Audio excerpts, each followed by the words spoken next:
What's up, guys? Red Bud provided a lot of excitement in the 450 class for sure. Unfortunately, one guy who was not there was Jett Lawrence. And obviously, as you saw in a prior video, it was revealed that I had given my 2 cents on it. But Jett Lawrence announced he is out for the final half of the motocross season. So anyway, I'm not going to talk about that anymore, but still, you guys, I want to thank you all for subscribing. Before I get to this, I want to thank you all for subscribing. I just hit 11,000 subscribers, and I hope to keep things going. And now my goal now is to make it to 12. So hopefully that won't take me very long, but I'll get them. I like to think I keep earning subscribers. And speaking of which, if you haven't subscribed, please do so. I appreciate it. If you think I'm worth listening to, or you just want to see some more of my games, some of my game show games, or any of my other Jeopardy games that I plan to film in the future. But in the meantime, subscribe. Let's get into this. Here comes my banner. Chase Sexton sweeps. Hunter Lawrence crashes hard. In that first moto, Hunter Lawrence had crashed very hard to a point where he may have been showing the symptoms of a concussion. Now, here's the thing. Now, Chase Sexton going 1-1, getting his first win since Hangtown, that didn't come as a surprise to me. But the fact that he hadn't won at Red Bud before, when that's the closest to a local race for him, that actually was a bit of a surprise to me. But then again, Chase Sexton, you really can't bet on him to win at every single event. I mean, obviously, Eli Tomac's not out there. Ken Roczen isn't out there. Cooper Webb's not out there. But I don't care. And I don't think that really should matter. A win is a win no matter who's out there, and especially if Jett Lawrence is not out there himself. And so good on Chase to get his second win of the season. I have to admit, though, that I was thinking that Chase Sexton had this title, that this was his title to lose now based on experience alone. Because obviously, when you look at who's been in the 450 class longer, Chase Sexton gets the nod. Hunter Lawrence, this is his first year in the 450 full time. And how many times had he rode the 450 in motocross before he won the 250 title in the East in 23? None. So obviously, I think Hunter is still going through a learning curve, and maybe Jett is as well. But Jett is certainly, up until it was announced that he was out for the season, Jett Lawrence was proving that he was either 1 or 2 steps ahead of everybody, because he never really went through that kind of learning of learning the ropes per se. Where you hear some people say that, when it comes a little too easy, too quick for you, somewhere down the line, you're going to have to pay a price. And I think that Jett is going through the same kind of thing that Ryan Dungey did in 2010, where Dungey, he won both the Supercross and Motocross titles in his rookie year in the 450 class in 2010. And then he went to winning just one Supercross in 2011 and finishing 3rd in the final standings, just a few points behind Chad Reed and eventual champ Ryan Villapoto. Well, something tells me that Jett Lawrence has faced his first form of adversity of this capacity. Okay? So maybe this is the best thing to happen to him, and Jett is not going through a phase of too easy, too quick. Hunter Lawrence, when he first turned pro, he had to really learn some stuff. He had a pretty steep learning curve, but I think he was getting the gist of things until that first moto when he crashed. And for Hunter Lawrence to show symptoms of a concussion, one wonders if that may have been Hunter Lawrence's last go-around in 2024 alone. Because you just never know. I mean, concussions are really unpredictable. And of course, if Hunter Lawrence goes through concussion protocol, there's a chance we may not see Hunter at Spring Creek.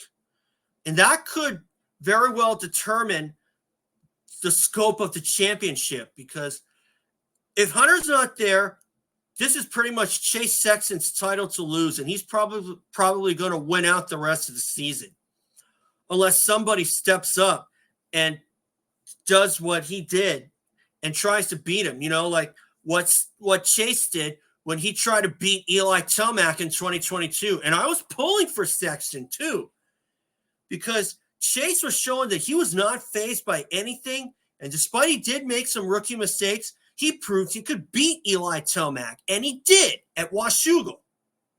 So something tells me that unless Hunter may have crashed himself out of the series eventually, this is Chase Sexton's title to lose. And I thought this was his to lose alone based on experience, because Sexton has been in the 450 class since 2020 in motocross, okay? And Chase, I thought he was going to go through some learning curves, and for a while he did, and of course he does deal with the hard crashes every now and then, but still, Chase, I think, has been making some leaps and bounds, especially with the switch to KTM after pretty much a lifetime career on Hondas. Now, obviously, Chase, I don't know. I mean, if he thinks that he's going to win this title, the ball is certainly in his court. Not going to lie to you. And if that to first ride at Hangtown was any indication, Sexton has just established himself as the man to beat. And the only guy who can probably come up and maybe rattle his cage at all is Eli Tomac. And we're not going to see him until Budds Creek. I don't know if I would really put Cooper Webb in that title, in that equation, but wouldn't be a bad idea to do so. But as for Hunter Lawrence, something tells me that if Hunter has a concussion, that could be it for his year. Are we going to see him in Super Duper? I don't know. I like to think so, but you never know. And I'll tell you this, if they took concussions, if they had a concussion protocol like how they do for NFL, if they did that back in the day and back in the early 2000s, Travis Pastrana would probably still have a racing career today, or maybe be on the precipice of retirement, perhaps. I don't know, but that's just what I think. So, you know, I thought that was a great ride by both gentlemen, Sexton and Hunter Lawrence. And like I said earlier, something tells me that Chase Sexton is now the man to beat for this title. And the only guy who can really rattle his cage is Eli Tomac. Obviously, we won't see Jett Lawrence anymore this summer. We probably won't see him until SMX.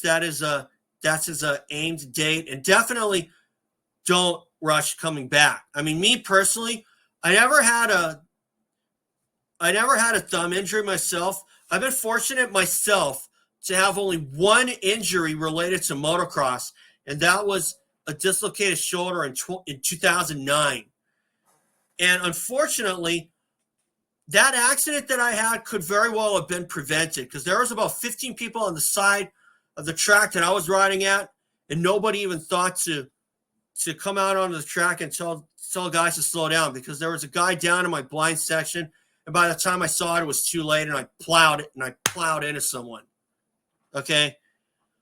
But anyway, as far as Jett Lawrence goes, I kind of thought that for a guy who's hurt, he was certainly proving a lot of the critics wrong.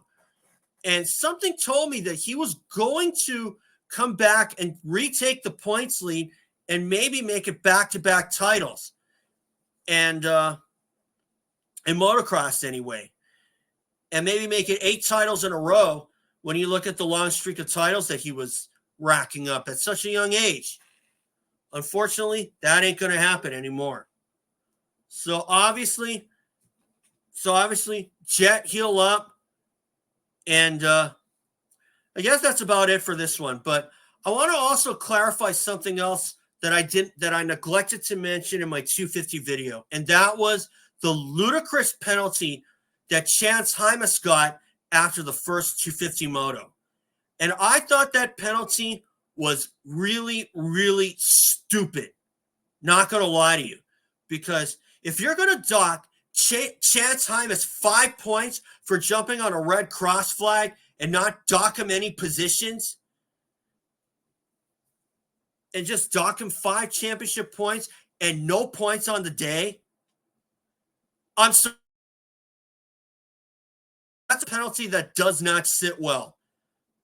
That does not sit well with me. You either dock in positions and the points, or you just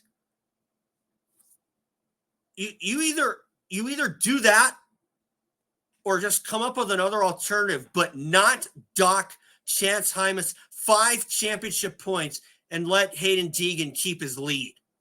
Because really, and you got to admit that if Chance Hymas had those 5 points docked and maybe even those 2 positions docked, or what that accounted to, because I think it's 25 for a win, 22, and then 20.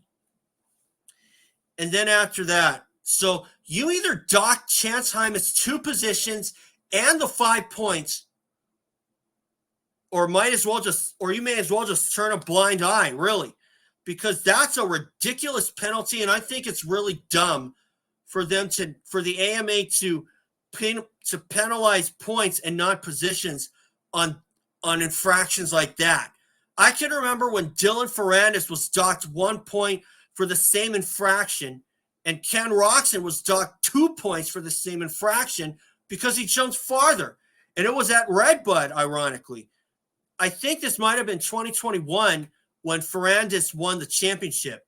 In fact, I think it was that, In fact, I think it was 2021 now that I think about it.